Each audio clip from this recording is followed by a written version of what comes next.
vías piramidales, síndromes piramidales básicamente. Y bueno, vamos a empezar rápidamente. Ya, vamos a tirar nuestros rostros y vamos a orar. Amado Padre del Cielo, gracias Dios por la oportunidad de estar aquí. Vamos a seguir aprendiendo y conociendo lo que tú nos dejaste para poder ser usado en su momento. Cuida a cada uno de los estudiantes que está aquí presente, tú los conoces, y esperemos, oh Dios, que tú siempre estés al lado de ellos. Acompáñalos, te lo pido en nuestro nombre, de tu Hijo Jesús. Amén. Amén. Bien, doctores, estábamos tocando un poco sobre las lesiones de la arteria cerebral media, la arteria cerebral anterior, posterior, y hemos visto un poquito de la clínica de cada uno, cómo son las hemiparesias, si son simétricas o de repente hay cierta simetría, que es más fácil braquial o es plural. Y eso les va a ayudar mucho a ustedes a definir cuál es el trastorno que está presentando. Dentro de los casos que teníamos se mencionó que el principal es el isquémico, eso creo de cabeza, tienen que recordarlo. Y el subaracnoideo, siempre les voy a recordar, doctores, subaracnoideo, encefalea en pacientes jóvenes que tienen rigidez de nuca, ¿ya?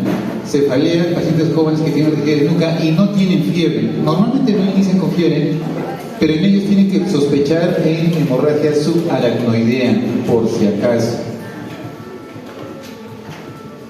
Ya, vamos a ver un poco la parte isquémica y recuerden que los ACVs isquémicos se van a presentar mayormente en personas mayores de 65 años. Ha habido casos de ACVs isquémicos en jóvenes, es raro en realidad.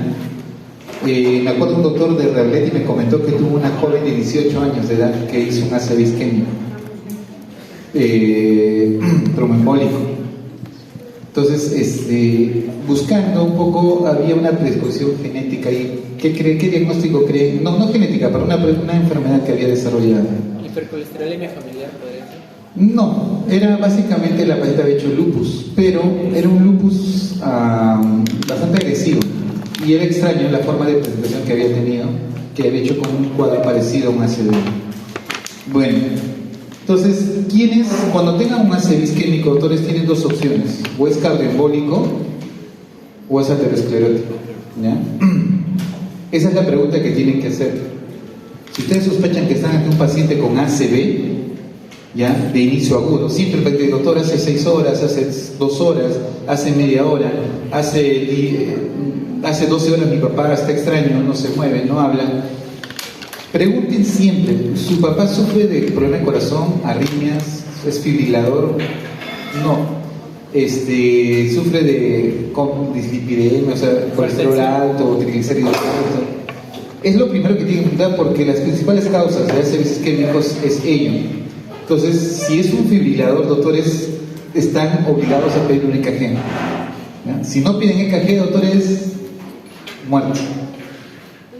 ¿Por qué? Porque si es un cardioembólico, quiere decir que su corazón está disparando émbolos, está disparando. Y si no has diagnosticado que es una fibrilación y por ahí un émbolo llega otra vez al cerebro, el paciente hace múltiples infartos. ¿Ya?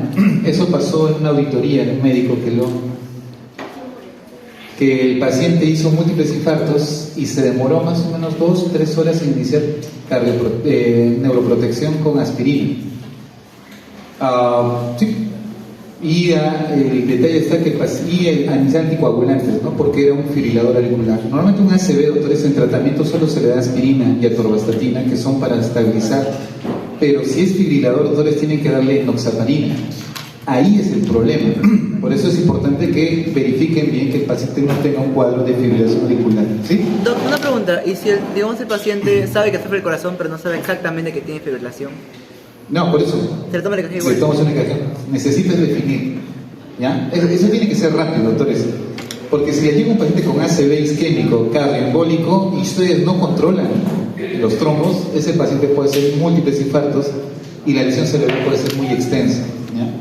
Muy bien. En menores de 65 años, sin ningún factor de riesgo, es muy difícil que sufran accidentes cerebrovasculares. ¿Ya? Es muy difícil, pero hay otros factores que podrían asociarse.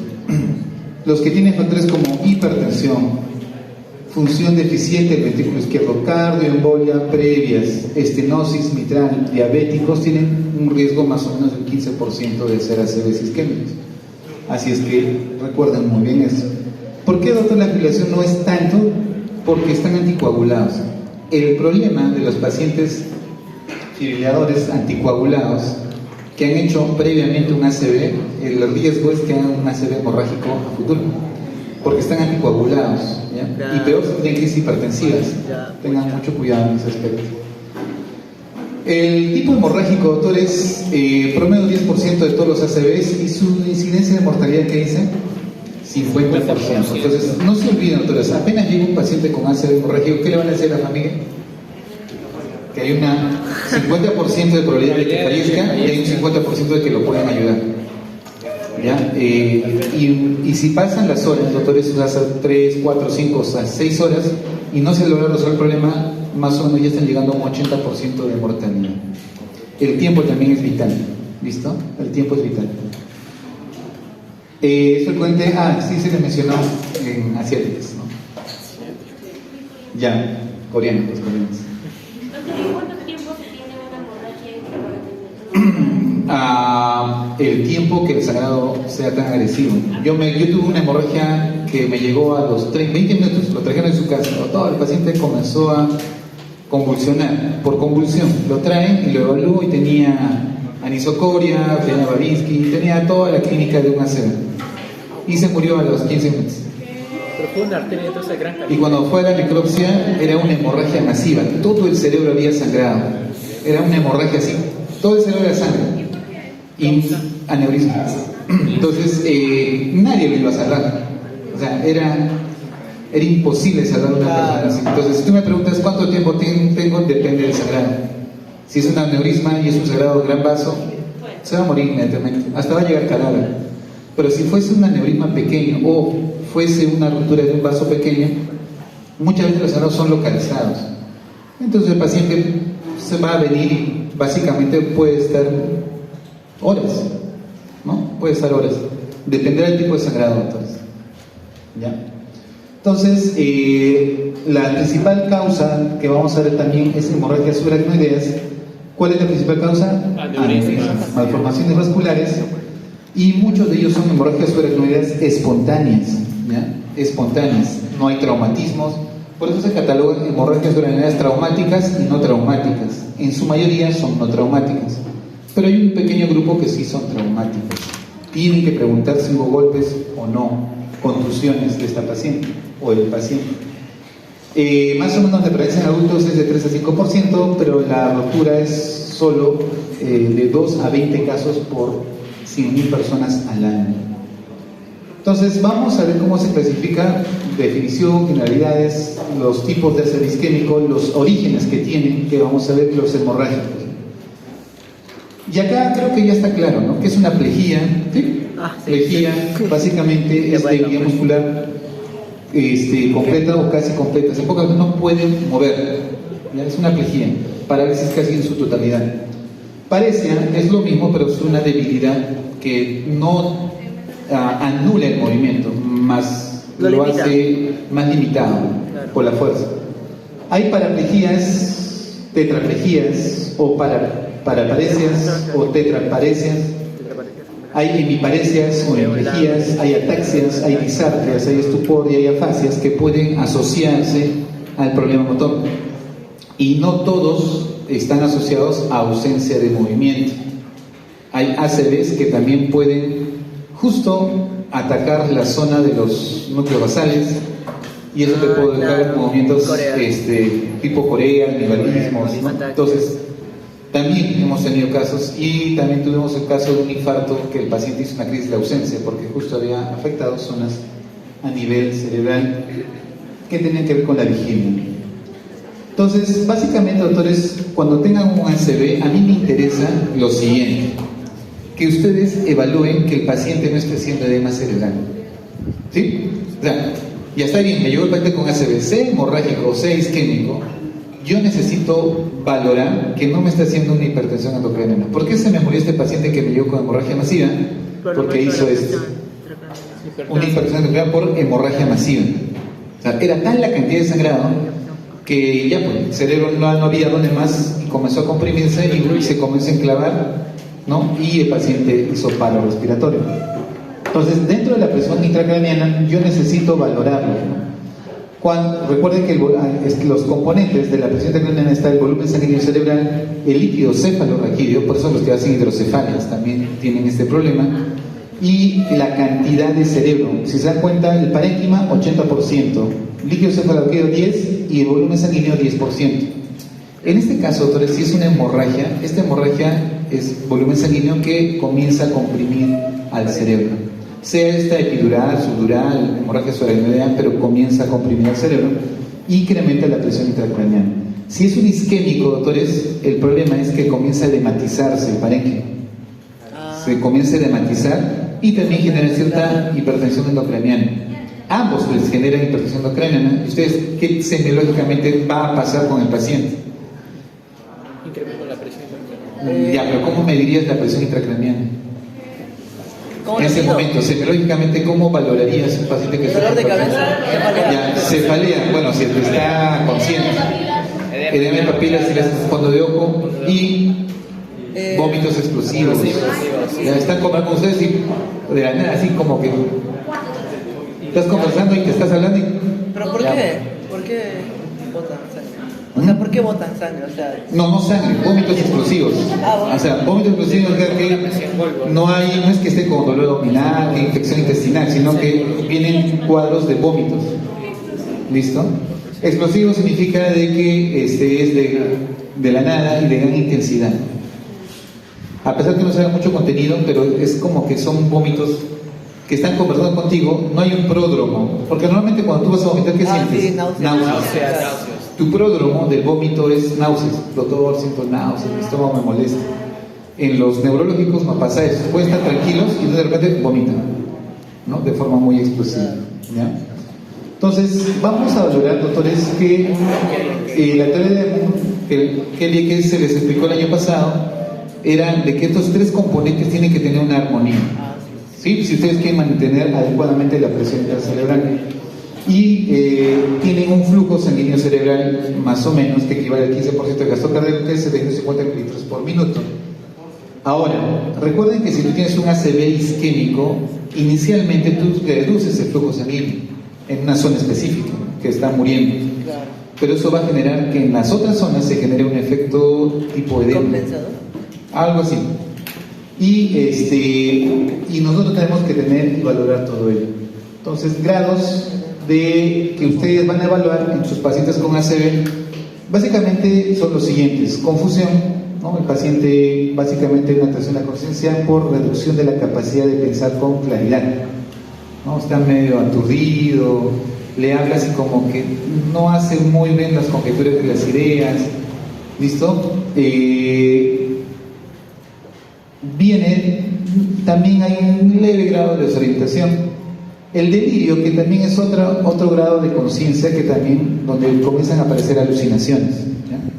Comienzan a alucinar, ¿no? También hay desorientación. Obnubilación, básicamente ya no están alertas, ¿ya? El paciente se duerme, tú le hablas, despierta, se vuelve a dormir, ¿no? Sí, pero con somnolencia es sin alteración de la conciencia en sí, solamente, o sea, mejor dicho, no hay confusión. O sea, tú puedes estar somnoliento, te despiertas, pero eres capaz de responder claramente.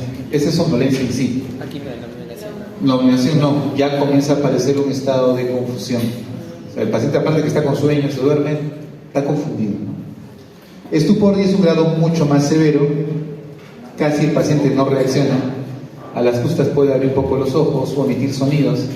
Y por último, coma, que ya es el grado más bajo que puede haber en la escala de Glasgow, que sería 13. El paciente está en coma. Esto ya lo saben, ya saben que se considera como... recuerden que la escala de Glasgow solamente fue diseñado para traumatismos encefalocranianos, por si acaso. Si les preguntan por qué fue diseñado traumatismo encefalocraniano, pero no fue diseñado para la valoración de los pacientes que vienen por sepsis o por otras causas, por cirrosis hepática. Pero nos sirve mucho de parámetro comparativo con mis otros colegas, ¿no? Y dicen, ¿cuánto tienes escala de Glasgow? Yo lo he encontrado en 12. Ok, yo lo evalúo y al día siguiente lo encuentro en 13. Ha mejorado. O sea, como comparación me sirve. Para eso lo usamos, pero como que no fue diseñado para ello, ¿ya? Les repito, la escala de Glauber es diferente al pediátrico. ¿Ya? Hay dos escalas de Glauber, pediátrico y de adultos, por si acaso. Listo, vamos. La clasificación básicamente de los ACVs puede ser trombóticos, embólicos o hemorrágicos. Creo que está claro, si hablamos de trombótico, básicamente el flujo de sangre de una arteria cerebral se bloquea debido a un coágulo que se forma dentro de la arteria.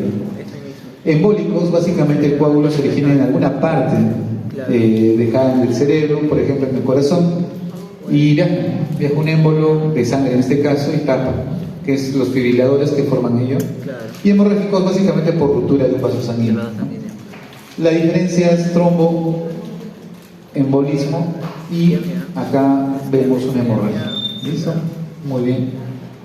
Dentro de lo que son los isquémicos, como pueden ver, básicamente el más común es el cardioembólico, ¿ya? Y le siguen los aterotrombóticos. Y los hemorrágicos, ¿cuál es? Aneurisma. ¿Listo? Aneurisma. A ver, recuerden, doctores, que el cerebro va a morir si no le llega sangre aproximadamente entre 4 a 10 minutos. O sea, tienen 4 a 10 minutos. Pasado 4 a 10 minutos no llega sangre a su cerebro, ese segmento que no le llega está muriendo, ¿ya? Entonces, la oclusión repentina del vaso intracraneal reduce la irrigación de la región cefálica, que el vaso irriga, las consecuencias dependen de la circulación colateral. Y ahí quiero entrar. Hay pacientes que yo he visto y me sorprende mucho que vienen con ACVs isquémicos extensos, tremendos, grandes. Y el paciente, doctor, ¿qué tal? ¿Cómo está? Sí, no puedo mover mi cuerpo. Sí, están tranquilos. Están tranquilos. Sí. Y cuando hacemos el estudio de angiografía cerebral y toda la parte vascular, tienen bastante circulación colateral. Sí. ¿Cómo que también he tenido pacientes que tienen una lesión muy pequeña y están disástricos, ya no se mueven, pierden la conciencia? Y cuando hacemos el estudio angiográfico cerebral, tienen pocos vasos colaterales. Pregunta, ¿quiénes hacen más vasos colaterales y quiénes hacen más pocos vasos colaterales? Los angiogénicos. No, claro, pero o sea, ¿cuál es el estímulo? ¿Cuál fue la diferencia? ¿Hipoxia? No, porque andamos de hipoxia. ¿Qué harían ustedes para tener buena circulación colateral? Ejercicio. Ya, ejercicio, uno. Y es verdad, el otro paciente sí hacía ejercicio, hacía cierto grado de deporte. ¿Qué más? Cáncer. ¿Ah? Puede ser cáncer, neoplasia, o sea. No, me refiero, ¿cómo mejorarían ustedes la circulación colateral de su cerebro? Ya está Como que se formen más vasos. Que se formen más vasos sanguíneos. Es por tiempo, porque si es pequeño tienes más chance de formar más vasos colaterales y es por eso que vive. Si es completo ya no da chance. No, me refiero, no me entiende la pregunta. No estoy esperando que les dé un ACV. Lo que digo, ¿cómo harían ustedes en este momento para que cuando lleguen a los 40, 45, 65 años tengan muy buena circulación colateral cerebral? Dormir, dicen. Dormir. Da factores de Y ya, sí, podría ayudar. Adelante. Crecimiento. ¿Saben qué es lo que la diferencia? Justo que pasaba con ese paciente, y ese paciente lee bastante. Lectura.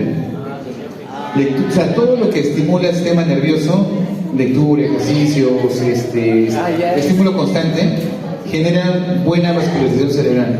Pero aquella persona que no lee, que solamente mira grabación, que está mirando películas, que no estimula el cerebro, que no reta el cerebro, doctores, la circulación colateral es mínima. Entonces la pregunta es, ¿a quién le va a afectar más un ACV? A un sedentario. Al hábito que tenga. A la Andrea. Ya, de acuerdo a su hábito, va a haber ciertas consecuencias que van a presentar. Entonces, no se olviden, si la ausencia de circulación es completa, muerte en 4 o 10 minutos. ¿Listo? Y ahí, doctores, no hay nada que puedan hacer. Sería de gran ventaja. A ver, imagínense que usted tiene su familiar, está en su casa, y Dios no quiera, a alguien de su familia le da un ACV isquémico. ¿Qué van a hacer ustedes? Le cajé. No, están en su casa. Siempre urgencia. Ya, vas a llamar a la ambulancia y la ambulancia dice, ya, sí, vamos a llegar. Pasó media hora y todavía no llegan. ¿Ves cómo fue? Podemos investigar si es brusco, hemorrágico, para ya tratar el causa o el problema. Pero ¿cómo lo van a tratar si están en su casa? Aspirina, le daría una Bueno, si es aspirina. isquémico, ¿Y si es un hemorrágico? algo en la presentación. lo quieren La terminar. presentación, No. la presentación. No, la presentación, doctor, si es brusca. No, a ver, doctores. Si es que notan que está empezando a hacer un ACV un familiar de ustedes, agarren un taxi, llévenlo rápidamente a un centro. No creo que van a esperar. ¿Cuánto tiempo tiene para que muera su tejido? 4 o 10 minutos. ¿Tú vas a esperar que venga la ambulancia? No, doctor, Lo digo a ustedes que son profesionales de la salud. La familia normalmente sí, llama a la ambulancia. Me dijo una señora, me dice, doctor, la ambulancia se ha demorado 1 hora y casi 2 horas en llegar. Y para venir a su hospital nos hemos demorado 2 horas por el tráfico. ¿Cuánto tiempo? 4 horas. Ya se imaginan la cantidad de tejido neuronal que ha muerto. Entonces yo dije, ¿y por qué no tomo un taxi? Tomar taxi. No, o sea, un taxi y venía, pues llega más rápido. Y segundo, mejor hubiese ido y se hubiese ido de frente a Almenara. Le digo, porque en Almenara, mi hospital, porque no tengo tomógrafo, para mala suerte. No tengo tomógrafo. Así es que yo digo a los pacientes, cuando llegan al hospital, ¿sabes qué? ¿Cómo está el paciente? Está estable. Tiene 2 opciones, o se queda con nosotros y trataremos de estabilizarlo lo que podamos, pero necesita una tomografía. O se va de frente a Almenara porque está estable y llegan allá y entran por emergencia y le toman la tomografía.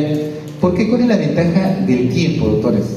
La ventaja del tiempo, hasta menos de 2 horas, es que si hay un trombo, yo le voy a meter un medicamento que se llama fibrinolíticos, otro trombo que destruyen trombos, ¿no? ¿Cuál es la ventaja? Que libero esa zona. ¿Y qué pasa con la parte cerebral? Mejora. Se restablece toda la circulación. Y yo sí lo he visto en mi residencia cómo funciona eso. Me llegó un paciente a los 20 minutos. Le hicieron una tomografía así como en bala. Lo llevaron, la tomografía es isquémico, listo, llévalo. Le pusieron el anteplace y el paciente comenzó a hablar normal y pasó todo. Tiempo. ¿Me dejo entender? Es el tiempo. Entonces, ¿qué van a hacer si le pasa a un familiar de ustedes? Llevarlo inmediatamente. Tienen que llevarlo inmediatamente. Ya, o sea, no es tiempo. Es tiempo, ¿sí? Tiempo. Por tal motivo, miren, cuando ya más o menos pasan 60 minutos, ya, cuando el flujo ya disminuye en menos de 16 a 18 minutos por miligramo por minuto de tejido, se produce un infarto. ¿Listo? Pero si el flujo está entre menos de 20, más o menos, tratando de llegar a una isquemia. ¿Listo? Entonces, tengamos mucho cuidado. Porque dependerá mucho de la zona que nos toque. Acá, por ejemplo, ya es tejido muerto, ¿sí? Ya murió. Acá es tejido normal. Pero hay un espacio que le llaman el tejido de penumbra. Ahí es donde ustedes tienen que valorar bien. Si el paciente está haciendo una crisis hipertensiva, ahí ustedes van a aprender cuando hagan la parte terapéutica que ustedes no le pueden bajar la presión rápidamente. ¿Por qué? ¿Por qué creen que sube la presión arterial de un paciente con ACV? Compensación. Claro, porque el cerebro entiende que no hay sangre. ¿Y qué es lo que quiere? Mejorar su perfusión. Por tal motivo va a hacer todo lo posible para que llegue más sangre al cerebro y comience a haber hipertensión arterial, que es una característica muy peculiar de los ACVs. Es mucho más severo en los hemorrágicos. ¿Ya? No se olviden eso. Por tal motivo la presión sube por un propósito. El propósito de la presión alta, doctores, es evitar que esta zona de penumbra se convierta en necrosis. Pero, quien no entiende esto, ¿qué hace cuando llega a la emergencia un paciente con presión alta? Hay que bajarle la presión y le dan su captopril con su nifedipino y la presión llega a 160. ¿Y esta zona de penumbra qué va a pasar? Va a necrosar. Y el paciente estaba hablando. Ahora ya no dice nada. Le haces la tomografía los 2 días y la isquemia es mayor. Si ustedes tienen lo que acabo de explicarles, van a entender que no se baja la presión por bajar. Tienen que entender por qué lo van a bajar y qué quieren lograr con eso. Doctor, ¿sí? pero si hay otros órganos que pueden ser perjudicados, como por la hipertensión, o bueno, la retina. Bueno, si es que deseas que el paciente tenga falla renal, pues ya, o sea, a ver, ¿cuál es tu órgano vital? ¿Corazón? Cerebro. Pero el cerebro más que todo porque te da... Controla. Personalidad, vida, movimiento. Si tu cerebro ya no existe, ¿para qué salvas el corazón? ¿Para qué salvas el riñón? ¿Y para qué salvas el cerebro? ¿Ya? Prioriza. Y la prioridad es tu cerebro. ¿Ya? Sin cerebro, nada, pues no existe nada, absolutamente nada. No hay nada que puedan hacer. ¿Listo? Por tal motivo, el objetivo básicamente es reestructurar la irrigación nuevamente, ¿no? Pero esta penumbra isquémica culminará en un infarto, y por ese motivo el objetivo que es revascularización y es salvar la penumbra isquémica. Por eso les digo, o sea, el cerebro ya murió, o sea, su familiar lo están llevando 4 o 10 minutos, doctor, ya ha pasado 20, ya ha pasado 30, excelente, ya hay parte del cerebro que ya murió, pero hay zona de penumbra que hay que salvar. Por tal motivo, cuando se hace básicamente la revascularización con trombofibrinolíticos, justo la zona de penumbra es la que se irriga y el paciente mejora rápidamente, ¿sí? Mejora rápidamente. Entonces, el infarto cerebral puede ser por necrosis necrótica, o puede ser por apoptosis. ¿Qué significa eso? Degradación del citoesqueleto, falta de sustrato energético. O sea, va a morir, la neurona va a morir porque no le llega oxígeno, no le llega sangre. Y lo curioso, que esta zona de penumbra, si sigue el proceso, va a entrar a una fase apoptótica y se va a programar como muerte celular. Ahora, acá entra otro punto que van a aprenderlo cuando hagan terapéutica. No se les va a ocurrir, repito, no se les va a ocurrir darle a un cerebro dextrosa, glucosa. ¿Por qué? Que sean estas características. ¿Por qué creen? Y nosotros le damos cloruro de sodio, nada más, pero no le damos dextrosa. Porque lo que se ha visto, doctores, es que estas células apoptóticas, si tú le das glucosa, es como que le das el empujoncito para que siga su proceso apoptótico, ¿no? Entonces, si es que no has mejorado la irrigación, ¿listo? Si es que no has mejorado la irrigación y le das dextrosa, no es indicado. Por eso tienen que cuidar esta zona de penumbra. Entonces, miren, viene la oclusión arterial, viene la zona de isquemia. Esta isquemia genera ineficiencia energética, zona de penumbra, y esta zona de penumbra con las horas puede, o con los minutos, se comienza en apoptosis y hay mayor muerte. Esta ineficiencia de energía básicamente va a liberar glutamato, y esto va a generar básicamente anulación de los receptores de glutamato. Va a haber penetración de calcio y sodio, daño mitocondrial, radicales libres, destrucción y al final, ¿qué? Muerte celular. Por glutamato. Correcto. Entonces, básicamente, doctores, las causas de las enfermedades isquémicas son cardioembólicas como principal causa. Más o menos 20% de los accidentes isquémicos son cardioembólicos, ¿verdad? No se olviden. Y la principal causa es fibrilación auricular. Ahora, hay personas, doctores, que van a venir con ACVs isquémicos y me ha pasado, lo traen, llega el paciente y está disártrico con una hemiparesia en mi cuerpo derecho o izquierdo, y de repente pasa media hora que estoy esperando que venga la ambulancia para que lo lleve, y el paciente habla normal y mueve el cuerpo normal. ¿Qué fue? ¿Puede ser neovascularización? No, la neovascularización se da en tiempo. Ataque isquémico transitorio. Un día, ¿no? Una isquemia transitoria. Algunos tienen la ventaja, doctores, y la suerte de que se hace un trombo y el cuerpo también tiene sus anticoagulantes, sus fibrinolíticos naturales. Son tan efectivos, doctores, que disuelven el trombo y el paciente recupera. Y hay quienes son los que tienen esa capacidad. Los que hacen ejercicio, comen bien y son saludables. Entonces, tiene sus ventajas. Los que duermen, ¿ya? Los que duermen bien. O sea, los médicos, no. Lamentablemente. No, pero hemos escogido esta carrera. Una vida por otra. Esa frase sonó interesante. Bueno, pero no, es una vida no por otra, es una vida por varias. Claro. Eso suena más. Me han hecho acordar una situación que para mí sonó muy cruel, pero es real. Imaginemos que estamos en el hospital, ¿ya? Ustedes van a ir a rotar al hospital mañana, va a ser su primer día, y la verdad que estoy muy emocionado de saber qué experiencias van a tener y qué me van a contar. Porque realmente para mí la primera vez que yo fui al hospital así como señor para cursos de psicología, Yo me acuerdo que fui tempranito, alisté mi ropa, puse mi manito, viste emocionado. Como que te paras y estás listo a ver qué te va a decir tu tutor y qué va a empezar, qué te va a decir, qué te va a aconsejar. Te humilla. Te bota. Y me acuerdo que mi tutor no llegó a las 8, sino llegó a las 10, porque tenía una reunión con la gente. Había sido director no sé de qué área del departamento, no sé qué, y está en reunión. Y cuando llega nos mira y dice, ¿ustedes son mis alumnos? Sí.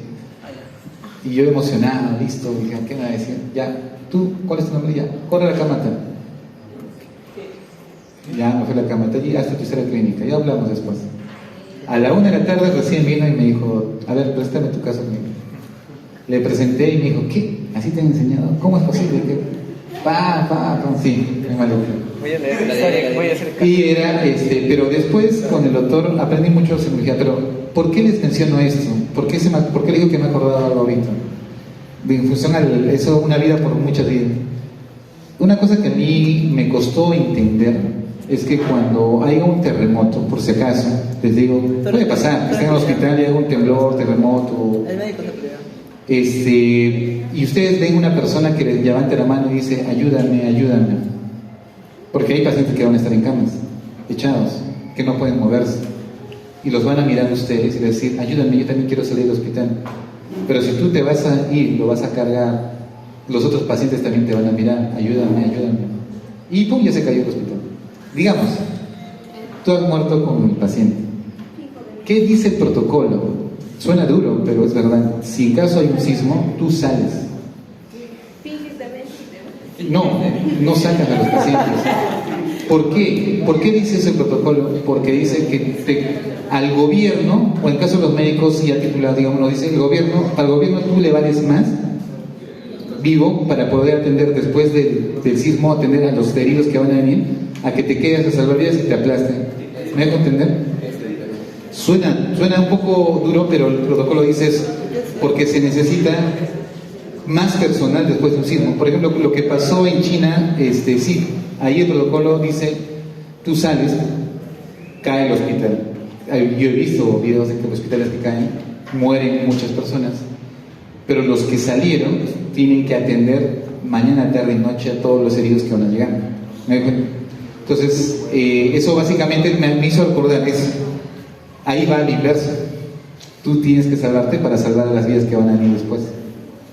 Porque van a ir, mira doctores, cuando hagan ustedes, cuando hay una catástrofe, como lo que pasó en la pandemia, ¿no? En la pandemia, muchos de sus compañeros que recién iban a sacar el título, apenas sacaron el título, los contrataron.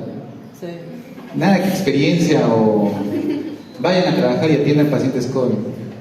Y fue muy duro porque para ellos lo curioso era de que tampoco no habían culminado muchas cosas, tenían muchas dudas, muchas inquietudes, ir a atender pacientes graves que se podían morir era muy chocante, ¿no? Entonces a eso voy, ¿no? O sea, las situaciones que van a enfrentar es interesante, pero tienen que aprender. ¿Sí? ¿Algo quería? De bombardeo.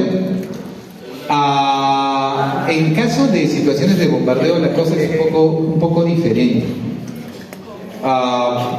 Por ejemplo, yo tuve la oportunidad de ver algunos videos de unos médicos de Ucrania. ¿Ya? Sabían, ¿no?, que lo que pasó en Ucrania, creo, sí, pero no sabían lo que le pasó a los estudiantes de medicina. En la guerra de Ucrania con Rusia nos mostraron videos y había profesores que tuvieron que esconder a sus estudiantes de medicina. Se los llevaron a otro país o a otros lugares escondidos y comenzaron a hacer lo que sería simulación por Zoom, videos, lugares escondidos. Tuvieron que esconderse los médicos porque hubo ataques a universidades, a hospitales, y comenzaron a matar a los médicos, a su personal de salud de Ucrania. Entonces, el objetivo eran los estudiantes de medicina. O sea, para que vean, y eso por ejemplo no lo pasaron, pero cuando nos comentaron, por ejemplo, los profesores de allá nos dijeron, eso querían hacer, y escondieron a sus estudiantes, ¿eh? Los llevaron a otros sitios, los llevaron la situación era muy dura. Por ejemplo, si comentamos eso de ataques, quieras o no, sí, tú eres prioridad. Porque si te cae a ti el bombardeo y mueres con los pacientes, aparte que murió el paciente, has muerto tú. Entonces la idea es que tú te sales, si es posible te escondas, vayas a un lugar de refugio y después que tú salgas puedas seguir atendiendo pacientes. O sea, quieran o no, doctores, ustedes son la prioridad, porque necesitamos personal. Es que necesitamos que vivan bien, que coman bien, que se alimenten bien, lo necesitamos para el futuro.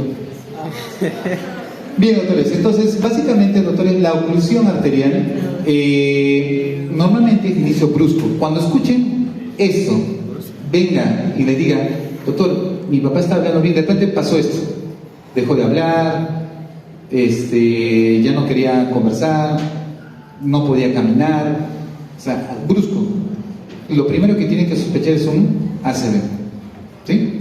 Dejó de hablar, no camina, no mueve la mitad del cuerpo, o aparecen movimientos extraños, ¿no? Movimientos que no puede coordinar, también, porque recuerden que existen infartos cerebelosos, existen infartos mesencefálicos, existen infartos de tronco, de protuberancia, ¿ya?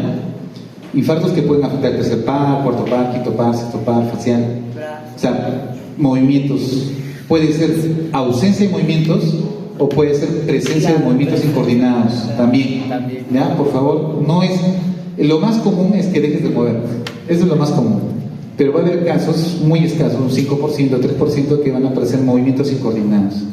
Yo pensaba que el isquémico era un poquito más prolongado que el hemorrágico. Sí. Lo que dicen aquí es brusco, inmediato. No, a ver. El isquémico es más prolongado. A ver, lo que se refiere, a ver, esta pregunta es muy buena porque sí, varias veces mis internos me han preguntado eso en el hospital. Me dicen, doctor, la presentación, el inicio, tanto del ACV isquémico y el hemorrágico, son bruscos, de inicio brusco. La presentación es más evolutiva en el paciente isquémico. ¿Qué significa presentación evolutiva? Significa, por ejemplo, miren, doctor, siento que mi dedito se ha adormecido. Mi dedo lo siento adormecido. Ahora pasa unas 2 horas, siento que mi brazo está adormecido. No puedo mover. Pasa una media hora más, doctor, ya no muevo este brazo. Ahora siento que la cara. ¿Me dejo entender? O sea, puede ser evolutivo, ¿no? Pero el inicio fue brusco porque apareció de repente. No es que pasó una hora, apareció. Entonces, los isquémicos tienen esa peculiaridad, ¿ya? Los hemorrágicos no. Son de inicio muy brusco y son muy aparatosos, ¿ya? No se olviden eso, por favor. Más o menos, doctores, el inicio repentino e inmediatamente se alcanza la deficiencia neurológica máxima, ¿ya? Después de la isquemia prolongada, el tejido se irriga de nuevo y se forman hemorragias petequiales dentro del territorio isquémico. Esto quiero recalcar mucho. Cuando venga un paciente con ACV isquémico extenso, que tú haces tu semiología y te das cuenta que ha afectado muchos movimientos, el paciente está con contrato de conciencia. Estos pacientes muy extensos, doctores, pueden convertirse en hemorrágicos. Porque te imaginas que esta zona cerebral que hemos visto acá, por acá justo pasa la arteria cerebral anterior o pasa una arteria importante justo alrededor del tejido que ha muerto. ¿Qué creen que le va a pasar a ese vaso sanguíneo? También se va a morir. O sea, tu isquémico se puede convertir ¿qué? En hemorrágico. ¿Listo? Eso le pasa a los ACVs isquémicos extensos, ¿ya? Afectan tal territorio cerebral que se pueden convertir en hemorrágicos. Y bueno, ya saben que dependiendo de la zona de la ubicación se van a dar las características clínicas de su paciente, ¿no? Fibrilación auricular, la principal causa de cardioembólicos, ¿ya? Fibrilación auricular, no reumática. ¿Por qué? Porque a nivel de las aurículas, ¿qué se va a formar? Trombos, ¿ya? Y un trombo por ahí se escapa y ya. La otra causa básicamente son infartos del miocardio, ¿ya? Y sí he visto pacientes que han hecho infarto al miocardio y pueden producir en algunos casos émbolos, ¿ya? Y lo que es la embolización paradójica, Los trombos venosos se desplazan hasta la circulación arterial a través de un agujero oval. O puede pasar, sí. ¿Se imaginan que yo tengo una comunicación interauricular y hago una trombosis venosa profunda? Por lógica, mi trombito va a viajar, va a entrar por mi aurícula derecha, se va a mi ventrículo derecho y se va a la arteria pulmonar y me causa una tromboembolia pulmonar. Pero se imaginan que el trombo, hay una comunicación interauricular y el trombo de la aurícula se pasa a la aurícula izquierda, de ahí, ¿no? Ventrículo izquierdo, Y se va a la cabeza. Sí, a eso le llamamos las embolizaciones paradójicas, ¿no? Doctor, el paciente tiene una el paciente tiene una trombosis venosa profunda y ha hecho un ACV. ¿Tiene lógica? Así, en primera instancia. No, porque tú dices, no, pero tendría que haber hecho primero una tromboembolia pulmonar y de ahí del pulmón no va a pasar porque ahí se va a quedar. Entonces, tienen que razonarlo y decir, hay algo que ha hecho que ese trombo viaje y llegue al cerebro. Y una de ellas es comunicación interauricular o interventricular. ¿Listo? Principalmente la interauricular. Otros casos son los famosos émbolos de grasa, neoplasias. Yo tuve el caso de una señora que vino por cáncer, que ya tenía metastásico hepático, había hecho cáncer metastásicos ya en riñón, pulmón, y para mala suerte había hecho un cáncer metastásico a cerebro. Pero parece que por ahí unas células neoplásicas habían viajado y de forma brusca hizo un ACV. Le hicimos la tomografía y el paciente tenía un ACV isquémico. Nosotros dijimos, bueno, hay un tumor, también tiene un tumor cerebral. Pero a ver, ustedes razonen y digan, a ver, ese tumor cerebral que tiene el paciente ha ido creciendo.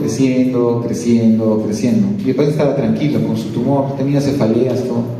Pero bruscamente, de repente, se paralizó la mitad del cuerpo, ya no hablaba y estaba con disartria. Un tumor que estaba creciendo, ¿podrá haber originado todo eso rápidamente? No. Básicamente fue porque había células malignas que obstruyeron el vaso sanguíneo y generaron este problema, ¿no? Por metástasis. Metástasis, correcto. Entonces es otra causa que podemos tener. No se olviden la fibrilación auricular, ¿ya? Hay un pequeño detalle también que tengo que recordarles. Ustedes han hecho EKG. Sí. Han hecho cómo es la teoría de la fibrilación auricular. ¿Cuántos tipos de fibrilación auricular existen? 3. En realidad son 5, pero ya, a ver, ¿cuáles son esos 3?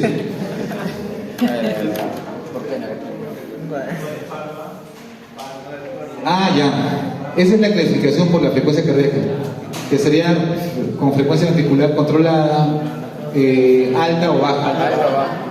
Ya. Yo les decía desde el punto de vista clínico, ¿cómo se clasifica la fibrilación auricular? ¿Por qué lo menciono, doctores? Porque si viene, imagínense que me viene un paciente con fibrilación auricular, ¿listo? Está con fibrilación auricular, ya 2 semanas. Dice, sí, ya yo sufro de fibrilación, ya hace unas 2 semanas me he empezado, y está ahí, me han controlado solamente con pastillas, y formó trombos. Y tú dices, yo te voy a cardiovertir, te voy a volver al ritmo sinusal. Lo cardioverto y llega al ritmo sinusal. ¿Qué creen que va a pasar con los trombos? Tú llega a la cabeza.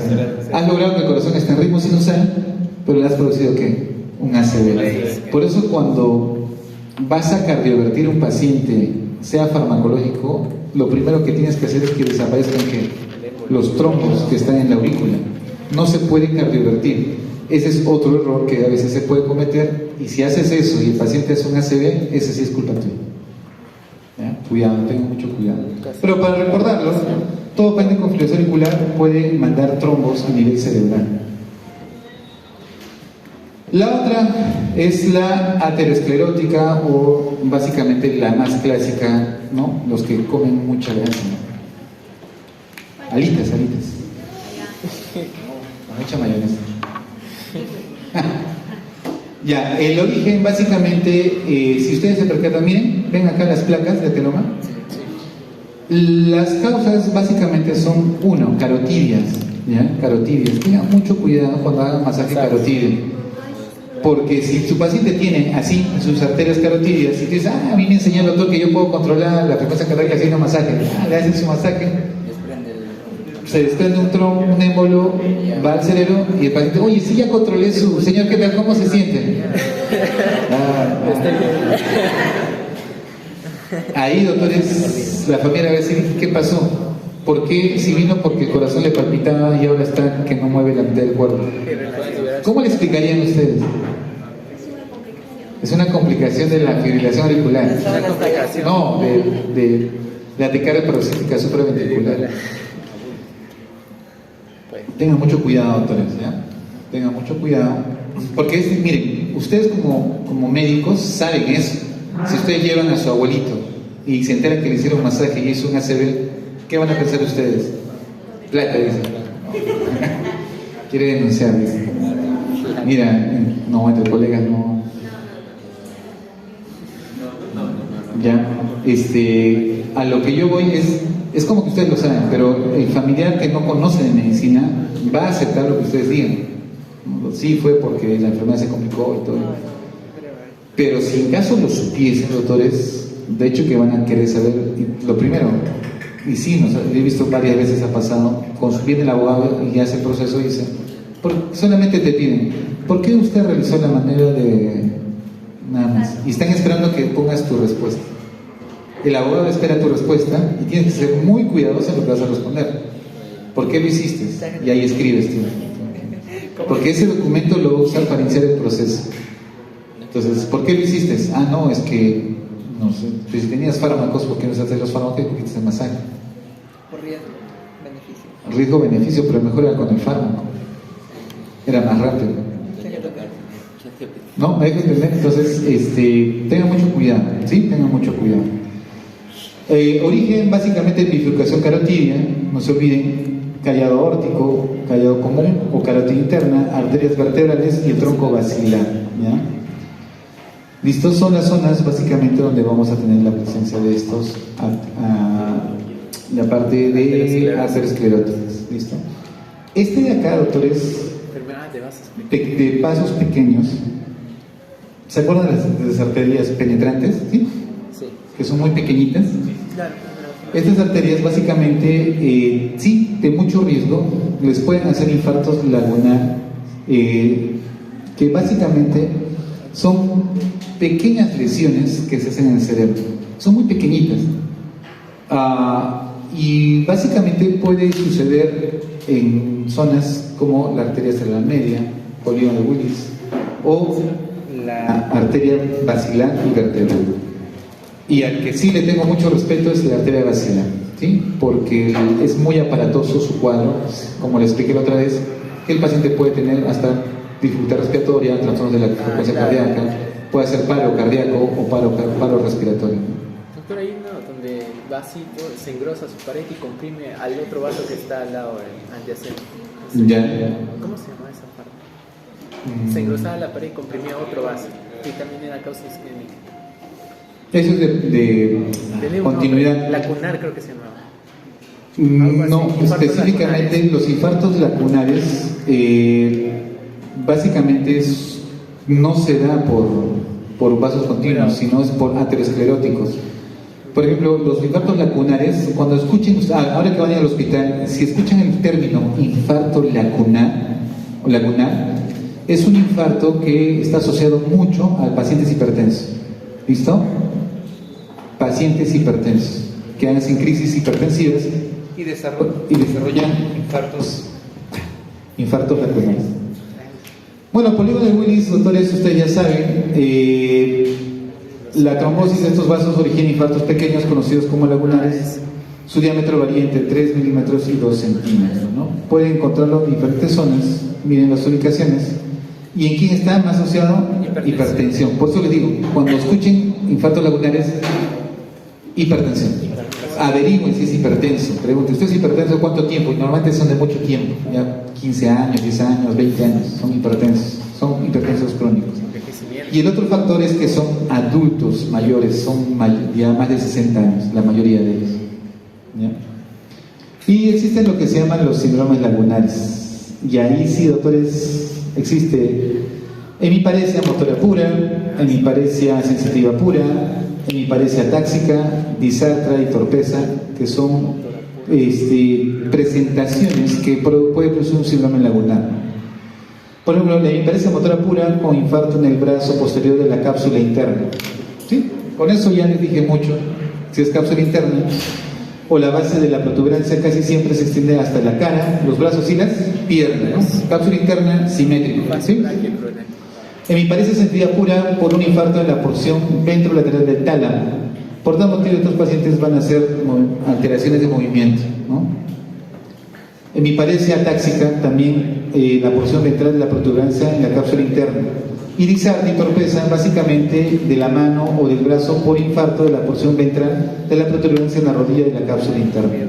Entonces, sea la zona más o menos que tiene, va a haber presentaciones muy variadas. Son pequeños microinfartos, no es que sean infartos extensos. Tú vas a ver la tomografía y no vas a ver un infarto extenso, pero como son pequeños y justo en zonas estratégicas, como ustedes pueden ver que es la cápsula interna, te pueden dar cuadros muy aparatosos. ¿Ya? Uno dice, wow, no mueve todo el cuerpo, debe ser bien extenso. En la tomografía va a salir toda una lesión gigante.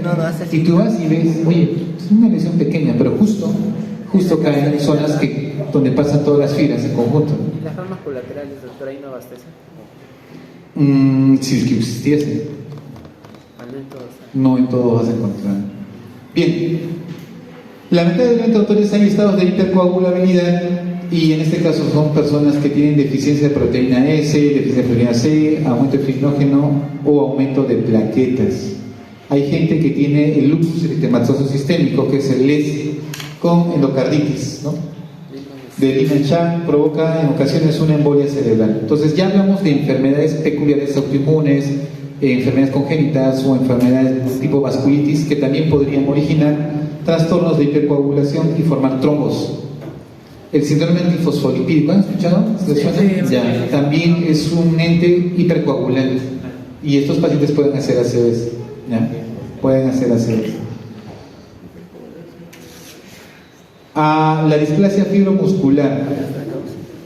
La displasia fibromuscular es una enfermedad que se ve más en mujeres, ¿ya? Es una enfermedad autoinmune que hace que el vaso sanguíneo que estaba normal, miren lo que le pasa. Se comienza a distorsionar y a hacerse como bolas. Sí, ese era ese. Le llaman, por ejemplo, en la parte renal, que es la arteria renal, le llaman el signo de rosario, porque comienza a hacer como bolitas.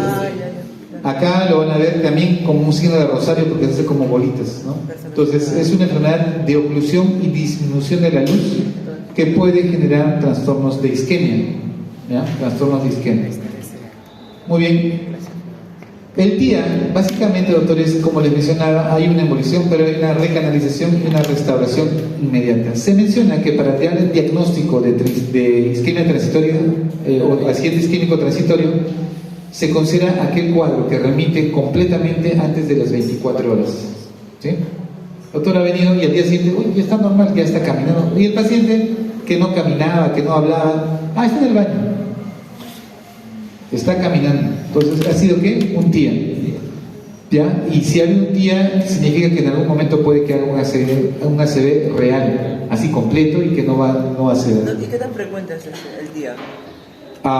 Sí, en los hipertensos y diabéticos es muy frecuente, los TIAs. Yo le llamo al TIA como un aviso. Te está diciendo a ti, tu paciente, en algún momento va a ser un ACV. ¿Pero vienen por consulta de TIA o se esperan a que pase? No, lo que sucede, viene y dice, doctor, lo traen en emergencia, el doctor no puede hablar. Tú le evalúas, le mandas tomografía, todo está bien, y de rato comienza a hablar. Entonces lo mandas al neurólogo y el neurólogo dice, hay que iniciarle cardioprotección. Neuroprotección. ¿Cuál es la neuroprotección? Aspirina. Le das tu aspirina y ya lo estás haciendo neuroprotección.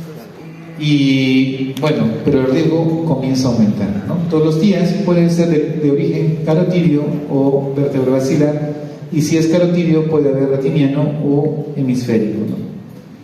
Recuerden que quienes han hecho un TIA, el riesgo de un ACV después es de 10 al 15% en los primeros 3 meses. O sea, hay un riesgo, doctores, y por tal motivo no se les vaya a ocurrir no darle aspirina al paciente, ¿ya?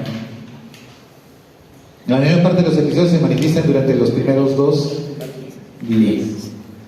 Y eso sí nos ha pasado. Vino un paciente con TIA A pesar que le dimos la aspirina, a la semana nos vino otra vez, ¿no? Entonces, hay tías carotidios, ¿ya? Y normalmente eso se va a manifestar en la parte retiniana. Y sí, no veo, y de repente ya veo, no recuperé la vista. Han sido transitorios, ¿listo? Unos pueden ser a nivel retiniano, ¿ya? Sí, lo solemos hacerlo en fondo de ojo. Amaurosis fugaz o ceguera monocular transitoria. Por si acaso, es un solo ojo el que pierde la visión, no ambos ojos. Si viene por ambos ojos, no es un tía. No creo que justo un trombo acá y otro trombo acá, ¿no? Ya sería. Si viene la pérdida de visión es solamente un ojo, punto. ¿Listo? Fondo de ojo, muy bien.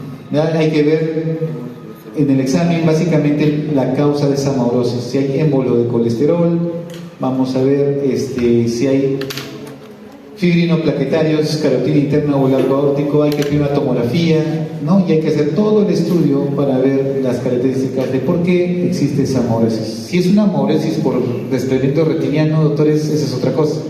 Pero si es una amaurosis por trombosis, sí se podría rescatar haciéndole una fibrinolisis.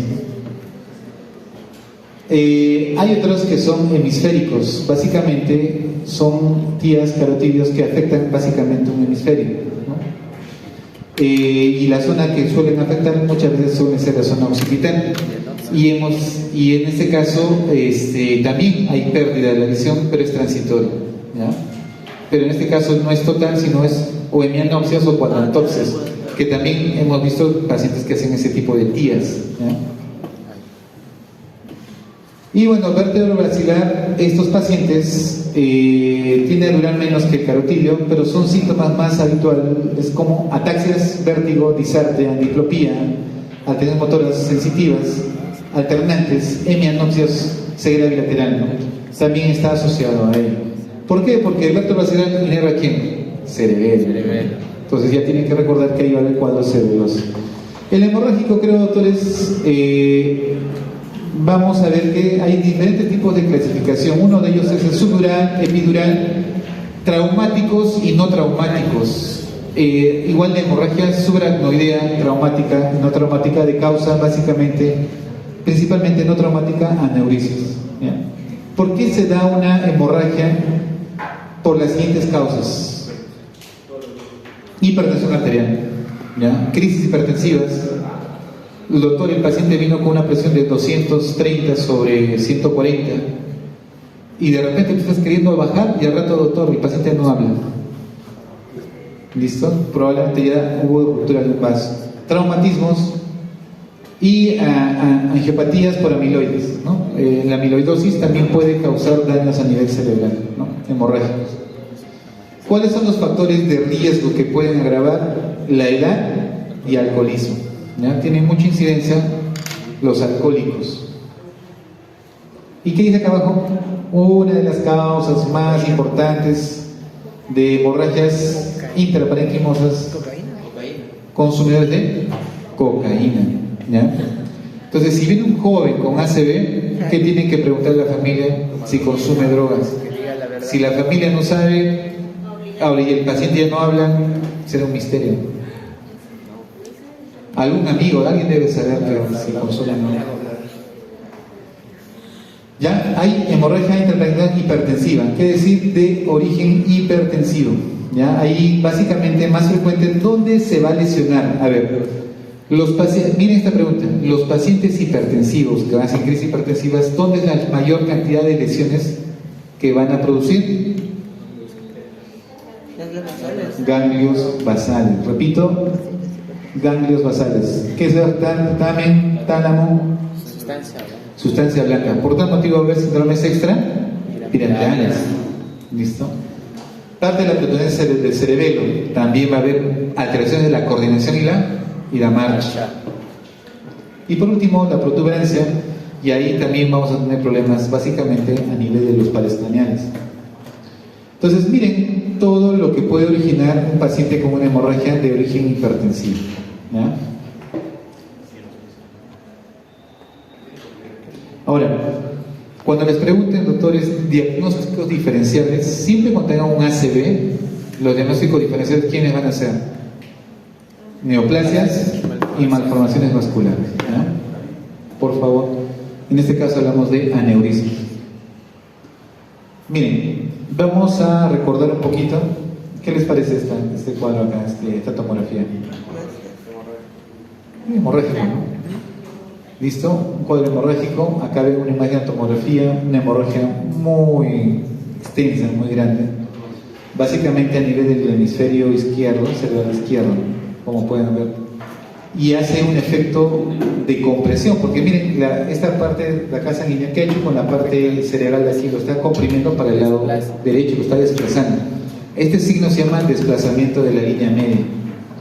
Y este cerebro va a comprimir a este lado, y es por eso que comienza a hacerse edema, ¿ya? Comienza a haber expansión y una hipertensión endocraniana. No se olviden, miren, yo puedo tener acá un hematoma epidural, un hematoma subdural, ¿listo? O un hematoma intraparenquimal. Pregunta, ¿cuáles son operables? El subdural. El subdural, el epidural y el intraparenquimal. No. ¿Ya? No son operables. Porque más, imagina, a ver, ¿ustedes operarían esto? ¿Sacarían esa sangre? No, porque tú tendrías que entrar, destruir esta parte del tejido. Claro. Por tal motivo no es operable muchas veces. El problema, doctores, de estos pacientes con hemorragia es que es tan rápido el crecimiento y la presión intracerebral que comienzan a herniar al paciente y hacen lo que se llama la famosa herniación del cerebro, ¿no? Y que produce muerte. Clínica de estos pacientes cuando comienzan a herniarse, y lo van a ver ustedes, están con el paciente, está ahí todo soporoso, pueden haber vómitos explosivos, no trastorno sensorio, y van a notar lo siguiente: funciones vitales. Siempre observen funciones vitales. Primero, la frecuencia respiratoria. Van a darse cuenta que cuando lo evalúan, cuando llegan, tiene una frecuencia respiratoria de 23, tratando de respirar. Pasa 20 minutos y de repente la frecuencia está en 18. Pasa otros 20 minutos y ya está en 12.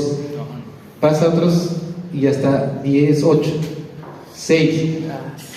Y de repente ya no respiran. Esa es una causa que puede pasar. La otra es la frecuencia cardíaca. Observen cómo llegó. Llegó con frecuencia 110. Al rato está en 70. Al rato está en 50, 42, 32, 28 y hace paro. Eso sucede, doctores, en este tipo de pacientes. Lo repito nuevamente. ¿Por qué pasa eso? Porque está viendo que herniación del cerebro. ¿Quién va a salir por el agujero magno? El tronco. ¿Y dónde está el control de la frecuencia cardíaca y la respiratoria? Justo ahí, ¿no? Entonces, doctores, semiológicamente, cuando le llega un paciente que sospeche un ACV hemorrágico, no es solamente decir, tiene un ACV hemorrágico, controlen funciones vitales, ¿no? Controlen funciones vitales. Miren, la mayor parte de las hemorragias intracelulares hipertensivas evolucionan a lo largo de 30 a 90 minutos. Las hemorragias secundarias a un tratamiento anticoagulante se prolongan hasta 24,8 horas. En un plazo continuo, los macrófagos comienzan a fagocitar la superficie más externa de la hemorragia. Al cabo de unos 6 meses, la hemorragia suele haber desaparecido y se ha convertido en una cavidad con forma de grieta de color naranja, revestida de tejido cicatricial glial, macrófagos cargados de hemosiderina. ¿Qué es lo que quiero que entiendan? Esa zona, doctores, del cerebro que se ha lesionado parenquimal se va a digerir. Esa zona del cerebro ya murió, ya no existe más, ¿no? Entonces el paciente con ACV hemorrágicos son irrecuperables. El daño que presentan queda ahí, ¿sí? Isquémico yo te acepto, isquémico sí, con fisioterapia, todo, pero los hemorrágicos no. Es por eso que su mortalidad es muy alta, ¿ya? Su mortalidad es muy alta. Casi siempre se manifiestan cuando el paciente está despierto y en ocasiones cuando está sometido a alguna tensión. En pocas palabras, estrés. No les voy a mentir, a todos mis pacientes que han venido con ACV hemorrágico, uno, o discutieron con sus hijos, ¿ya? O dos, se enteraron de una noticia, ¿no? Que falleció uno de sus hijos, o que les iniciaron un juicio y les quieren quitar la casa, o... ¿Por qué tanta insistencia, doctora Carla? Que les engañaron, les engañaron y les pusieron el cuerno, dicen por ahí. No, pero en abuelitos casi ya no pasa mucho eso.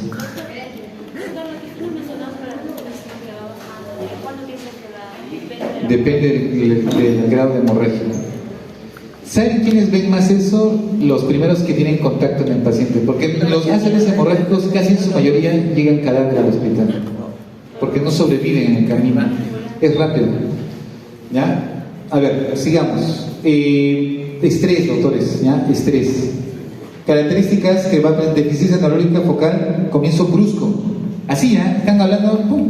Ya no hablan, no conversan, disarte. Es muy brusco el cambio. Convulsiones. Comienza a convulsionar rápidamente. Sin aura. Sin aura. Hay un deterioro neurológico muy rápido que puede ser en los 30 primeros minutos. O sea, ya el paciente puede hasta fallecer. Nivel de vigilia reducido y cefalea y vómitos. Si ustedes han escuchado la historia de algunos pacientes que han fallecido o conocidos que han fallecido, se caracteriza porque el paciente dice: me duele la cabeza, me duele la cabeza, me duele la cabeza, quiero vomitar, y de repente ya no habla. Se echan en la cama y uno despierta. Es muy típico eso. Claro, sí. Me duele la cabeza, comienzan a gritar: me duele la cabeza, me duele la cabeza. Vomitan o se echan en la cama, pierden el conocimiento y nunca más despiertan. Es muy típico ese cuadro. Muy bien. Miren, si tengo hemorragia del cutáneo, ¿qué creen que va a pasar? ¿Qué pasa si tengo hemorragia del cutáneo? Hemiplegia contralateral.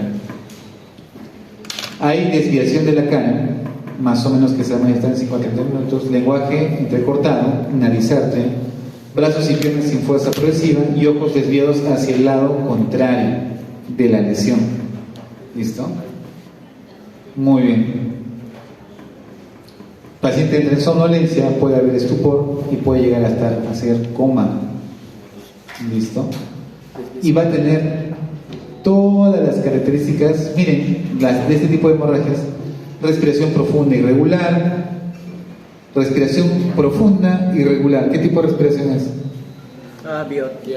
Biot. Pupilas ipsilateral dilatadas y fijas, ¿ya? Babinski bilateral, rigidez, descerebración. ¿Listo? Entonces ahí sí les va a servir hacer su Glasgow. Claro. Entonces va a haber una hemiplegia, pupilas ipsilaterales dilatadas, mira.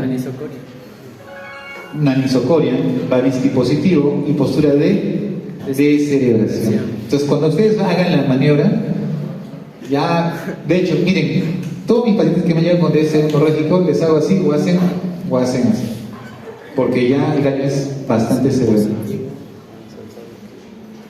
En algunos casos la parálisis empeora hasta que las extremidades son flácidas o presentan rigidez en extensión. En casos más leves, el edema que se acumula en el tejido cerebral adyacente provoca deterioro progresivo a lo largo de los... Por eso, hay hemorragias que son muy leves, doctores, que el paciente no muere, pero van a ver cómo poco a poco se va manifestando. Si el cuadro básicamente es talámico, también origina hemiplegias, hemiparesias, con la compresión o disección de la cápsula interna adyacente. ¿Ya? Varios trastornos oculares típicos, puesto que se extienden en sentido medial hacia la parte superior del mesencéfalo. Características que van a ir asociados: deficiencia sensitiva, ¿no? El lado izquierdo es dominante, por tal motivo que va a haber afasia, conservando la repetición verbal.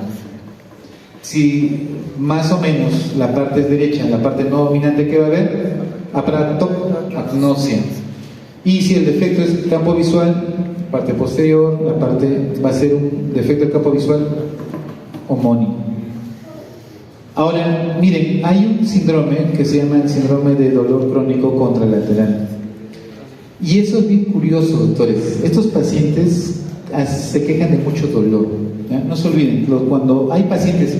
A ver, si les viene un paciente que tiene un ACV y la mano, hay deficiencia motora, ya, visual, lo que ustedes han escuchado, y se queja de dolor, probablemente sea efecto de tálamo. Dolor Dolor ¿dónde? talámico, le llaman. Ajá, dolor talámico. Entonces es un dolor. Normalmente los pacientes con ACV no sienten dolor, ¿no? Dicen, sí, ¿te duele? No, mueve tu brazo, no puedo moverlo, ¿ya? Pero si hay dolor, no se olviden, uno de ellos es Estrabismo. hemorragia talámica. Otro cuadro que van a poder ver es que el paciente puede tener estrabismo. También puede haber anisocoria, como hemos mencionado. El síndrome de Horner ipsolateral, Miosis, claro. ¿ya? Dosis y anhidrosis. Ahora, hemorragia de la protuberancia, doctores. Personalmente, sí me ha llegado pacientes que han tenido ese tipo de lesiones, en la cual básicamente el paciente viene con coma profundo, ¿con qué? Tetraplegia. Tetraplegia. Porque, a ver, si le da una hemorragia en la protuberancia, has perdido toda la conexión, pues, de tu cerebro con... Imagínate como que has hecho una ruptura, ¿no? Una comunicación. Y por tanto el paciente va a hacer tetraplegias, no mueve absolutamente nada del cuerpo. Cuando observen las maniobras que están haciendo acá, miren, ¿ya? Yo agarro y lo pongo de frente, muevo la cabeza para este lado y en vez que siga la cabeza con la visión se queda. Imagínense, están mirando, mueven la cabeza para allá y la mirada sigue para allá. Mueven la cabeza para allá y la mirada sigue de frente. La mirada sigue para adelante. Entonces, son pacientes que hacen miosis, ¿ya? Hacen las pupilas bien mióticas, hacen rigidez de cerebración, pupilas muy puntiformes, ¿ya? Maniobra de los ojos de muñeca o oculocefálica, hay hiperemia, hipertensión e hiperhidrosis. Entonces, miren, observen, acá, a ver, bueno, ¿a quién le podemos hacer? Te agarran, a ver, lo repito, vamos a ver, eso sí lo hacemos bastante nosotros en emergencia. Viene el paciente, no reacciona y vemos las pupilas, están mióticas, bilateral, ¿listo? Le haces la maniobra del dolor y ¿qué hace? Descerebración. Ya, hace descerebración. Y ahí tú quieres ver si realmente la lesión es a nivel protuberancial y haces justamente este reflejo oculocefálico, ¿no? Entonces, tú agarras, nosotros le agarramos la cabeza y le movemos rápidamente y bruscamente para allá. Entonces, por lógica, la vista tiene que conservarse. Claro. Lo normal es que sigan. Eso es lo normal. Pero en esos pacientes no van a conservar esa normalidad. A lo contrario, tú mueves la cabeza y la cabeza y los ojos se mueven para allá y para allá. Una persona que está consciente siempre va a mantener la vista fija, ¿ya? Entonces, en este caso, en este caso, doctores, no se olviden, hagan estas maniobras, ¿ya? De cerebración, ya, básicamente hagan la maniobra, vean las pupilas, o sea, cuando era anisocórico, talámico, ¿no? Sí, y el dolor talámico. ¿Listo? Si es que son mióticas bilaterales, protuberancial, si hay descerebración y hay alteración de la maniobra oculocefálica o lo que le llamamos los famosos ojos de muñeca. ¿Sí? Y lo otro es la mirada cerebelosa, básicamente que tienen ataxia en la marcha, ¿no? Hay una paresia de la mirada conjugada lateral hacia el lado de la hemorragia. Miren, hay desviación forzada de los ojos al lado contrario. Hay parálisis de quién? Sexto par ipsilateral y cierre voluntario de un ojo, sacudidas oculares. ¿Listo? Hemorragia lobar, ahí dependerá si es occipital, temporal, parietal o frontal. Si es occipital, hemianopsis, ¿no? Hemianopsis es lógico que va a haber hemianopsias. Si es temporal, ¿qué va a haber? Afasias y delirios. Si es parietal, pérdida hemisensitiva. Y si es frontal, debilidad a miembros superiores. Ahora, ¿qué más? A ver. Muchas personas con hemorragia lobar tienen cefaleas focales, más de la mitad vomita y exhibe somnolencia. Bueno, es muy general en realidad. Cuando hay un daño cerebral, pueden vomitar, hay cefaleas. No es un síntoma muy específico de algún segmento en sí. Claro. Pero lo que sí tiene que asociar es occipital, temporal, parietal y frontal. ¿Sí? Bien, y básicamente cocaína. Pacientes menores de 45 años, que si usted les da un ACV, tengo que descartarles cocaína. Ay no, van a descubrir. ¿Por qué dicen ahí no? Pues, sí, ¿no? ¿Ah? No, nosotros hacemos hay un estudio que pedimos de toxicología. Entran las drogas más comunes. Si sale cocaína, cocaína. Sí, nos ha pasado. Vino un joven, no tan joven, tenía 33 años. Bueno, sí es joven. Ya. Este paciente que 33 años vino y su familia nos pareció extraño que había hecho un ACV. Dijimos si con el código de familia, dijo que no. Hicimos la prueba y salió positivo para cocaína. El papá, mamá, hermanos, nadie sabía que consumía cocaína. Hasta que un amigo sí confesó de que sí, entre ellos consumían cocaína en la universidad. Sí, hay universidades que hay gente que consume. Traumatismos craneales es otra causa. Y hemorragias intracerebrales por tratamientos anticoagulantes, warfarina. Pregunten. Ese es otro dato. ¿Usted toma algún medicamento, señor? Sí. ¿Qué toma? Toma warfarina. Entonces, probablemente este paciente anticoagulado ha hecho una ruptura de un vaso. Muy bien. Cocaína hacen hemorragias intracerebrales, isquémicos y subaracnoideos. No se olviden, todo aquel que consuma cocaína tiene este riesgo. Traumatismo, doctores, siempre va a producir hemorragias intracerebrales, lóbulo temporal, frontal, inferior. Y en algunos casos va a haber también subaracnoideo, subdural y epidural, ¿no? Y lo que es anticoagulante casi siempre son lobales o subdurales. Y avanza lento, porque el problema no es traumatismo, no es que el vaso esté mal, sino que está sobre anticoagulado. Y por último, vamos a ver la hemorragia subaracnoidea, doctores, que es una hemorragia que sí, es muy común en pacientes de su edad. ¿Ya? ¿A ustedes les puede dar una hemorragia subaracnoidea? Sí. El estrés, no se estresen, chicos, no se estresen. Bueno, básicamente hay de causa primaria, sangrado en dicho espacio, espontáneo. Secundaria, básicamente a cualquier proceso que altere a nivel meningio, ¿no? Y el espinal, cuando se inicia en el espacio subaracnoideo, espinal o medular. Representa el 5 al 10% de todas las ACVs. La principal causa, ¿cuál es? Aneurismas. Por eso es que se mueren muchos jóvenes, ¿no? Tienen aneurisma. Por eso les repito, si tuvieron un familiar que tuvo aneurisma, háganse un chequeo, si es enfermedad directa. ¿Ya? ¿Cuáles son las zonas de aneurisma más comunes? Unión entre la arteria comunicante anterior y cerebral anterior, comunicante posterior y carótida interna, bifurcación de los troncos principales de la arteria cerebral media y punta de la arteria basilar. Son las zonas de mayor incidencia de aneurismas. ¿Listo? ¿Cómo se presenta, doctores? Muy florido. En algunos casos, doctores, vamos a tener, puede estar precedida de un 23% de pacientes con síntomas prodrómicos. ¿Cómo así, doctor, prodrómicos? Es que hay aneurismas que les pueden generar cuadros prodrómicos, como por ejemplo,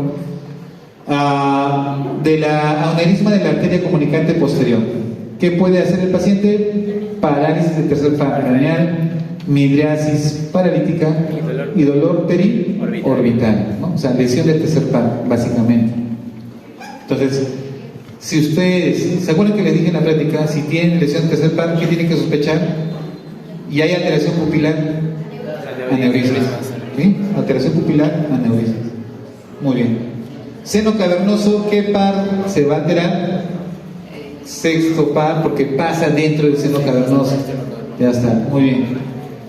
Aneurisma de la porción supraclinoidea de la carótida interna. Aparición de un defecto visual.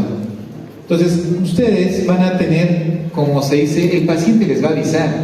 Y es curioso cuando fallece algún joven o una persona con hemorragia subaracnoidea, le preguntamos a la mamá, papá, ¿nunca se quejó? Ah, sí, se quejaba a veces de, no sé, de la visión que no podía ver bien. Y era porque si hacía un parálisis del sexto par, ¿qué pasaba? Había una visión, no había una conjugación de la mirada, ¿no? Mejor no acomodaba bien la visión, había diplopías, entonces, pero a veces como era transitorio, mejoraba, ¿ya? Igual, si ustedes ven que alguien viene con parálisis del tercer par y es joven, están obligados a mandarle a hacer ¿qué?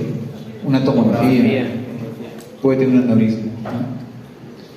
¿Qué va a presentar estos pacientes? Náuseas, vómitos, agitación, confusión, disfunción transitoria de la conciencia, pueden convulsionar muchas veces y hacen síntomas neurológicos como paresias, hipostesias, afasias, alteración visual, ataxias, ¿ya? Ataxias. ¿Cómo empiezan estos pacientes cuando ya está empezando la hemorragia? Cefaleas, doctores, muy intensas, en verdad el paciente grita de dolor y tú le pones, no calma con nada, gritan. Esas cefaleas que no las logras controlar, evalúen, hagan muy bien su examen semiológico y busquen, no vaya a ser que por ahí encuentren alguna lesión, tomografía inmediatamente, porque no vaya a ser que no sea una cefalea, sino sea una hemorragia. Bueno, si es una hemorragia, repito, una hemorragia es una hemorragia que tiene rigidez de nuca. Sí, rigidez de nuca. ¿Ya? No se olviden, rigidez de nuca, hagan su carnet de Brzezinski, ustedes ya saben. Sí, ha habido hemorragias subaracnoideas en niños, ¿eh? Los que van a ser pediatras también van a dar.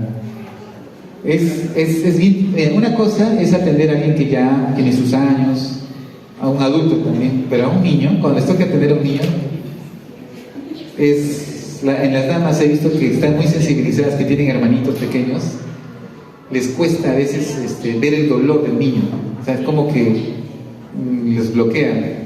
Así es que cuando vayan al hospital van a observar ello, ¿no? Entonces hacen su carne, hacen su Brzezinski.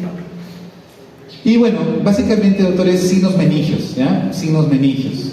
Hay clasificaciones de la hemorragia subaracnoidea, por ejemplo, de Huntsker.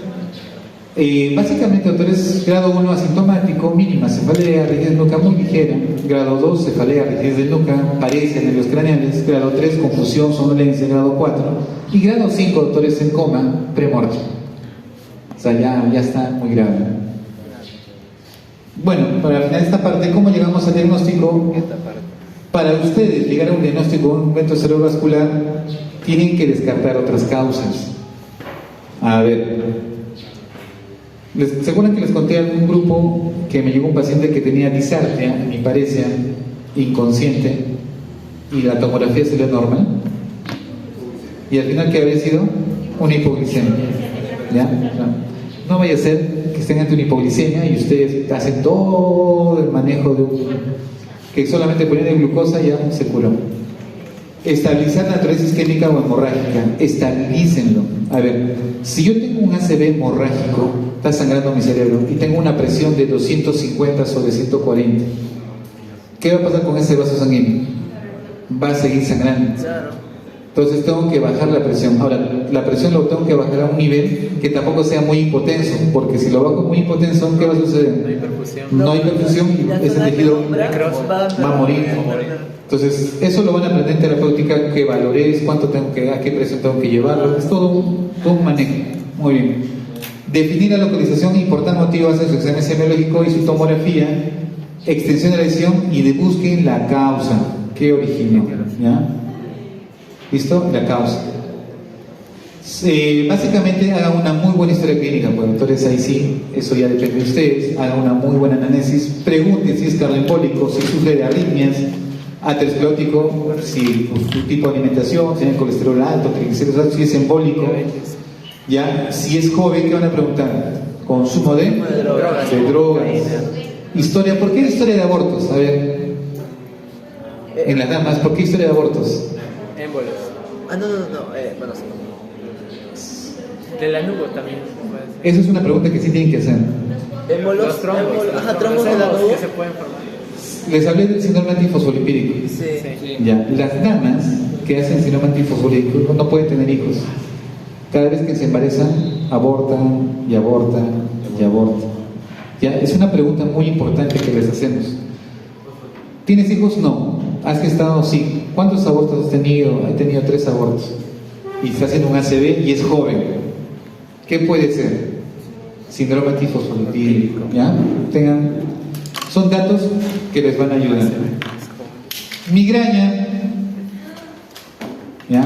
Infecciones recientes, traumatismo. Son infecciones recientes, neurológicos. Una de las cosas que hay que descartar es VIH. ¿Ya? Un joven que hace problemas de infecciones neurológicos, o tuberculosis o cualquier infección viral, VIH, por si acaso. ¿Ya? VIH. Traumatismos leves también en jóvenes pueden causar hemorragias ureterianas.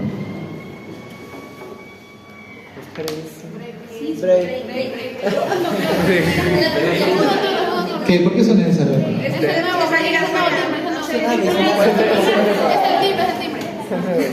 Factor cerebrovascular, posibles factores desencadenantes. Maniobras de Valsalva. Tengan cuidado cuando hagan maniobras de Valsalva. Puedes despertar o causar una hemorragia. Sugiere una embolia paradójica, ¿no? Tras una postura cefálica forzada debe permanecerse una disección vertebral. Bueno, en general, doctores, hay maniobras que pueden provocar al inicio. Hagan una buena exploración. ¿Qué van a tomar? Presión arterial, tomen el pulso, la frecuencia cardíaca, ausculten bien y vean a un fondo de ojo. Pueden hacer la escala de NIS, ¿ya? Esta es una escala para ACVs, muy bien. Entonces, especialmente importante en ACVs, es de corta evolución y está usando fármacos trombolíticos, ¿no? O sea, en pocas palabras, es como que yo hago mi escala NIS, muy bien, mi paciente está, no en Glasgow, Glasgow es diferente. Sí, eso no, ya. ¿Qué evalúa la escala NIS? Estado de conciencia, nivel de conciencia, a ver, ¿qué más va a evaluar? Mirada conjugada, campos visuales, parencia facial, la parte motor, derecha e izquierda, miembros superiores, miembros inferiores, si hay ataxia, sensibilidad, lenguaje, disartria, si hay extinción o no, básicamente. Pero eso debe ser rápido, ¿no? Claro, esta puntuación que van a hacer, doctores, tiene que ser rápido. ¿Por qué? Una vez que hagan el NIS, lo van a catalogar si este ACV es leve, moderado o severo. ¿Ya? Si es moderado o severo, tenemos que actuar rápidamente y hacerle fenolíticos. Y una vez que han aplicado fenolíticos, volverán a aplicar la escala NIS y verán si ha mejorado o no. Bueno, hagan su Glasgow también. ¿Ya? Hagan sus tomografías, vean el tipo de lesiones que tienen. Vean si hay bordamiento del núcleo articular, si los surcos están presentes. Y bueno, básicamente es lo mismo que hemos tocado. La tomografía al final, doctores, es lo único que les va a ayudar a ustedes a definir si es isquémico o hemorrágico. La semiología sí también, pero recuerden que les dije que hay un 30% de que se combinan. Puede que parezca isquémico, pero es hemorrágico, puede que parezca hemorrágico y es isquémico. Entonces no te vas a arriesgar a crear un tratamiento a un hemorrágico que parece isquémico como aspirina. ¿Ya? Resonancia magnética, muy importante para ver básicamente para ver si está asociado esta ACV a una tumoración o a una alteración estructural parenquimatosa. ¿Listo? Nos va a ayudar mucho. Hay con difusión de perfusión y una angiografía por resonancia. Y lo bonito de la resonancia magnética, doctores, es que ustedes le dicen al radiólogo, imprímeme y reestructúrame toda la parte vascular. Y les dan todito, toda la estructura. Y ustedes giran el cerebro, lo agrandan, ven, ¿no? Entonces pueden ver toda la parte. La parte del ultrasonido, doctores, básicamente puede hacerse, sí. Claro, ahora se hacen ecografías que pueden ser, pero más en niños, ¿no? En que los que tienen la fontanela podemos ver ciertas alteraciones de estructuras. Pero bueno,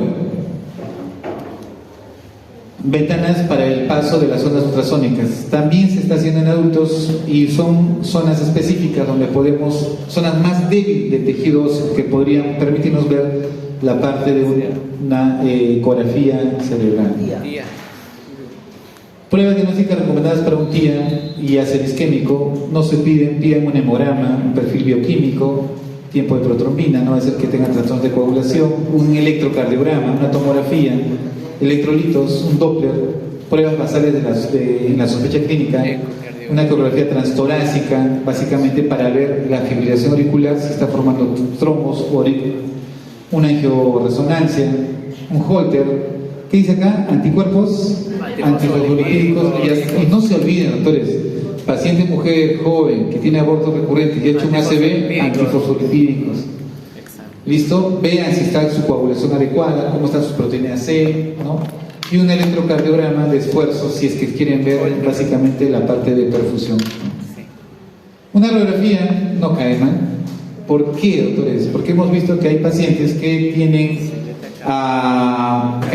cardiomegalias que ya pueden ustedes evidenciar en ese momento, o neumonías asociadas. Bueno, lo mismo, resonancias.